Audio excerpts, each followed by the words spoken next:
Ada program nasional yang skalanya, wah, besar sekali. Namanya Makan Bergizi Gratis atau MBG. Ini kan targetnya jutaan penerima ya. Anak sekolah, balita, ibu hamil, lewat sekitar 30.000 dapur yang disebut SPPG. Betul sekali. Skalanya nama masif, tapi ada satu aspek yang seringkali mungkin luput dari perhatian kita, yaitu potensi limbahnya. Dengan puluhan ribu dapur beroperasi, bisa dibayangkan nggak berapa banyak sisa bahan baku, sisa makanan yang muncul setiap hari, setiap bulan. Ini bisa bertonton per dapur loh. Wah, iya juga ya. Kalau nggak diurus, ini bisa jadi masalah kebersihan, lingkungan, bahkan pemborosan sumber daya kan? Tepat. Tapi, nah, disinilah menariknya. Kita bisa lihat ini bukan cuma sebagai masalah. Sebetulnya ini peluang. Peluang bisnis yang mungkin belum banyak dilirik orang. Oke, menarik. Jadi, pembahasan kita kali ini fokusnya ke sana ya.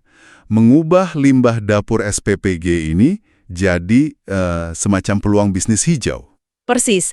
Kita punya data soal programnya, analisis jenis limbahnya, terus gimana cara ngolahnya jadi produk bernilai, ada juga hitung-hitungan bisnisnya, sampai skema pendanaan alternatif kayak securities crowdfunding atau SCF. Sip. Jadi buat Anda yang dengerin, tujuan kita kali ini adalah ngasih gambaran gimana masalah limbah ini sebetulnya bisa jadi investasi yang menarik, sekaligus berdampak baik, ya kan? Betul. Kita mulai dari skala limbahnya dulu ya, biar kebayang. Boleh. Gimana tuh gambarannya? Jadi dari satu dapur SPPG aja yang mungkin melayani sekitar 3.500 orang, itu limbah organiknya ada dua jenis utama. Pertama, sisa bahan baku. Waktu masak kan ada potongan sayur, kulit buah, tulang ikan atau ayam. Nah ini estimasinya bisa 10-15% dari total bahan baku. Itu berapa banyak kira-kira kalau di total per bulan? Bisa sampai sekitar 7,7 ton per bulan. Itu baru sisa bahan baku loh. Wow! Terus yang kedua? Yang kedua ya sisa makanan. Makanan yang nggak habis dimakan sama penerima manfaat. Ini jumlahnya juga signifikan. Estimasinya bisa lebih dari 7 ton per bulan juga. Jadi kalau dijumlah, limbah organik aja bisa lebih dari 15 ton ya, per bulan, per satu dapur SPPBG. Gila, itu banyak banget. Ya, volumenya sangat besar. Kalau dibiarin ya pasti jadi masalah sanitasi, bau, dan lain-lain.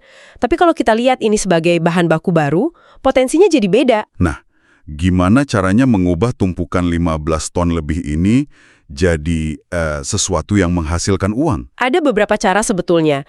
Tapi yang paling menonjol dan menjanjikan dari sisi bisnis, itu adalah budidaya maggot. Tahu maggot kan? Maggot BSF itu ya? Black Soldier Fly. Sering dengar sih. Iya, betul. Lalat tentara hitam. Maggotnya ini rakus banget makan sampah organik. Prosesnya cepat. Dan hasilnya itu ada dua. Pertama, maggotnya sendiri. Itu biomasa protein tinggi, bagus banget buat pakan ikan atau ayam. Harganya lumayan loh, bisa 7.000 sampai 15.000 per kilo. Oke, itu yang pertama. Terus? Kedua, ada kasgot atau fras. Itu sisa media setelah dimakan maggot, jadi pupuk organik kualitas super. Harganya juga lumayan, sekitar 2.000 sampai 3.000 per kilo. Jadi dari limbah kita bisa dapat dua produk yang punya nilai jual. Marginnya juga menarik. Maggot BSF kedengarannya paling oke ya. Tapi ada alternatif lain nggak? Mungkin ada lokasi yang nggak cocok atau gimana gitu? Ada, tentu ada. Bisa juga diolah jadi kompos biasa. Ya, memang marginnya mungkin lebih tipis dibanding maggot, tapi pasarnya stabil, bisa langsung diserap petani lokal kan? Bisa juga. Terus? Atau limbah organiknya difermentasi, dijadikan pakan ternak atau ikan alternatif. Ini juga pasarnya luas, bahkan bisa juga untuk produksi biogas. Nah, ini bisa dipakai buat masak lagi di dapur SPPG, jadi lebih hemat energi. Wah, banyak juga ya pilihannya. Kalau yang sampah non-organik kayak plastik gimana? Nah, kalau itu bisa lewat model bank sampah biasa. Marginnya kecil memang, tapi dampak lingkungannya bagus dan bisa melibatkan masyarakat sekitar juga. Oke. Kalau beberapa model ini digabung, kira-kira potensi pendapatannya berapa ya per bulan dari satu unit pengolahan limbah SPPG? Kalau digabung, misalnya maggot jalan, kompos juga, bank sampah juga, itu estimasi kasarnya bisa dapat tambahan pendapatan antara 15 juta sampai 30 juta rupiah per bulan per unit SPPG. Hah, 15 sampai 30 juta per bulan dari ngolah limbah aja. Kedengarannya oke banget itu. Tapi investasinya gimana? Mahal nggak bikin satu unit pengolahan gitu? Layak nggak secara bisnis? Nah, kita punya simulasinya nih.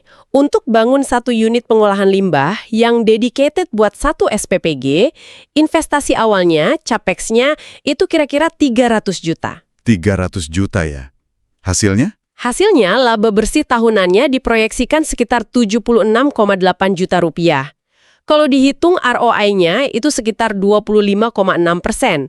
Artinya, modal kembali dalam waktu ya kurang dari 4 tahun lah. IRR-nya juga bagus, di kisaran 22-25%. Ini udah masuk kategori layak banget secara finansial. Itu baru ngelayanin satu dapur SPPG loh ya. Kalau misalnya satu unit pengolahan bisa ngelayanin beberapa dapur sekaligus, kan lebih efisien mungkin? Nah, di situ kuncinya, skala ekonomi. Kalau satu unit pengolahan bisa handle limbah dari, katakanlah, 5 dapur SPPG, investasinya nggak jadi 5 kali lipat. Mungkin cuma naik jadi sekitar 600 juta, karena ada efisiensi alat, lahan, dan lain-lain. Terus, profitnya gimana? Profitnya melonjak drastis. Laba bersih tahunannya bisa tembus sekitar 684 juta, ROI-nya jadi gila-gilaan, 114%. Modal kembali kurang dari setahun, IRR-nya bisa di atas 70%. Ini jelas jadi sangat-sangat menarik buat investor manapun. Wow, angkanya bikin ngiler itu. Tapi pertanyaannya, gimana cara dapetin dana awalnya? Terutama buat yang 28.000 SPPG mandiri itu, yang mungkin nggak semua fasilitas limbahnya ditanggung APBN. Disinilah SCF berperan ya. Securities Crowdfunding. Tepat sekali, SCF ini bisa jadi jembatan pendanaan yang pas. Ada beberapa skema yang bisa dipakai. Pertama, skema equity atau saham. Ini cocok buat biayain investasi awal, beli mesin, bangun fasilitas.